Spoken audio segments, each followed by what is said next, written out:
Hi hello, ഇന്ന് നമുക്ക് news paper വെച്ചിട്ട് നമ്മുടെ വീട്ടിലൊക്കെയുള്ള കൊതുകിനെ ആട്ടി ഒടുക്കാനായിട്ടുള്ള ഒരു കിട്ടിലും ടിപ്പാണ് കേട്ടോ. അതിനായിട്ട് ആദ്യം വേണ്ടത് ഇതുപോലൊരു പേപ്പറിൻ്റെ കഷ്ണമാണ്, ന്യൂസ് പേപ്പറിൻ്റെ ഒരു കഷ്ണമാണ്. അതവിടെ മാറ്റി വെക്കാം.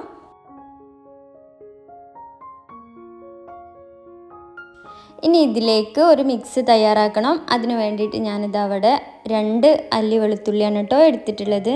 ഇനി ഇതിലേക്ക് ആവശ്യമായിട്ടുള്ളത് കുറച്ച് ഗ്രാമ്പു ആണ് കേട്ടോ. ഒരു 10-20 എണ്ണം ഉണ്ടാവും. അതും ഇതിലേക്ക് ആഡ് ചെയ്ത് കൊടുക്കുക. അടുത്തതായിട്ട് ഇതിലേക്ക് 1/2 ടീസ്പൂൺ മഞ്ഞൾപ്പൊടിയാണ് ചേർത്ത് കൊടുക്കേണ്ടത്.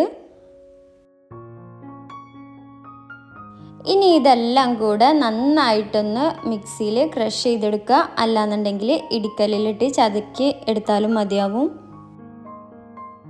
ഇത് നന്നായിട്ട് തന്നെ ക്രഷ് ചെയ്തെടുത്തിട്ടുണ്ട്. ഇനി ഇത് നമ്മൾ മാറ്റി വെച്ചിട്ടുള്ള ആ പേപ്പറിലെ ന്യൂസ് പേപ്പറിലെ അതിലേക്ക് ഇതുപോലെ സ്പ്രെഡാക്കി കൊടുക്കുക. നമ്മളിത് ക്രഷ് ചെയ്തെടുക്കുന്ന സമയത്ത് ഇതിലേക്ക് വെള്ളമൊന്നും ആഡ് ചെയ്ത് കൊടുക്കേണ്ട ആവശ്യമില്ല കേട്ടോ. ഇതെല്ലാം കൂടെ നന്നായിട്ട് സ്പ്രെഡാക്കി കൊടുക്കണം. പിന്നെ നിങ്ങൾക്ക് ഈ വീഡിയോ ഇഷ്ടപ്പെടാന്നുണ്ടെങ്കിൽ ഈ ചാനലൊന്ന് സബ്സ്ക്രൈബ് ചെയ്ത് സപ്പോർട്ട് ചെയ്യാൻ വേണ്ടിയിട്ട് മറക്കരുത്. കൂടെ ലൈക്കും ചെയ്യണേ. പിന്നെ നിങ്ങളുടെ അഭിപ്രായങ്ങളൊക്കെ ഒന്ന് കമൻറ്റ് ചെയ്യണേ.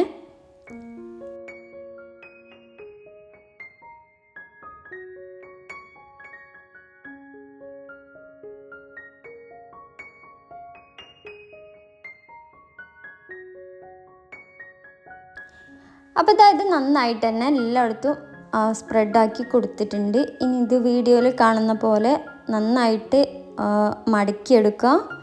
ഇതുപോലെ ഒന്ന് മടക്കിയെടുത്താൽ മതിയാവും.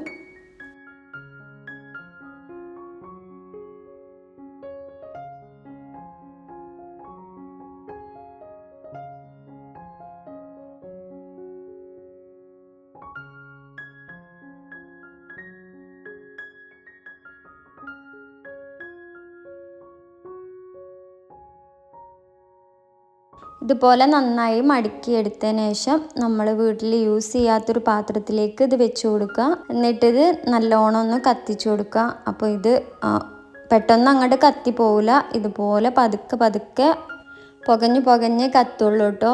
അപ്പോൾ ചെറിയ കുട്ടികളൊക്കെ വീട്ടിലുണ്ടെന്നുണ്ടെങ്കിൽ അവർക്കൊന്നും കൈയെത്താത്ത സ്ഥലത്ത് ഇങ്ങനെ വെച്ച് കൊടുക്കുക. നമ്മുടെ വീട്ടിൽ കൊതുക് ഏത് ഭാഗത്താണോ വരുന്നത്, സിറ്റ് ഔട്ടിലോ അല്ലാന്നുണ്ടെങ്കിൽ ഇതുപോലെ ജനവാതിലിൻ്റെ ഭാഗത്തോ ഒക്കെ ആയിട്ട് വെച്ച് കൊടുക്കുക.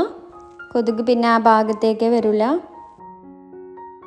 അപ്പോൾ ഇത്രയേ ഉള്ളൂ കേട്ടോ വീഡിയോ ഇഷ്ടപ്പെടാന്നുണ്ടെങ്കിൽ സബ്സ്ക്രൈബ് ചെയ്ത് സപ്പോർട്ട് ചെയ്യാൻ വേണ്ടിയിട്ട് മറക്കരുത്.